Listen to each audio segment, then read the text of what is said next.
Let's bring in Sylvain Charlebois, Senior Director at Agri-Food Analytics Lab. Sylvain, thank you for being here. What do we know about this class action? Well, I think the lawyer is pointing at some practices that we saw in grocery stores where the maple leaf was used as an artifact to inflate prices or to encourage people to buy certain products that weren't necessarily Canadian. Actually, one reader sent me pictures of Canadian oranges. Of course, we don't grow oranges in Canada. The next day, they were labeled as oranges from Egypt, but 15% cheaper.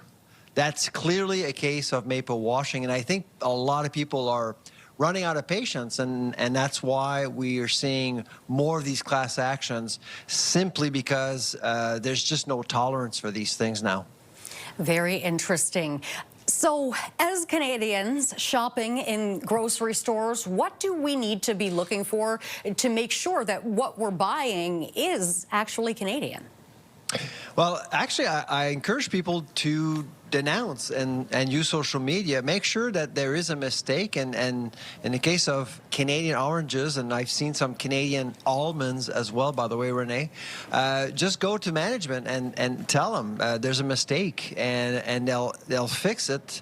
But if they don't, take pictures and denounce. And I can tell you, Renee, within hours, grocers will respond. They do look at social media, and they will respond and address issues almost immediately. But in the meantime, I do think, since we are in September, many months after the start of this Buy Canadian campaign that we're in right now, I think the lack of rigor is just not excusable anymore. People are expecting grocers to be extremely careful.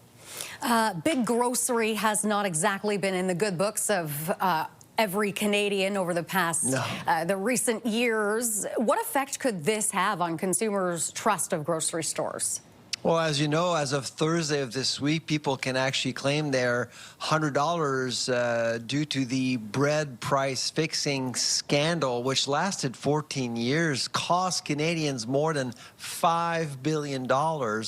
And so that story has been around since 2001, and the investigation is still ongoing after 10 years, Renee. So a lot of people are becoming quite skeptical, and frankly, many people are just fed up, and so they're expecting more rigor. They're expecting the Competition Bureau to be much more forceful than it has been in the past.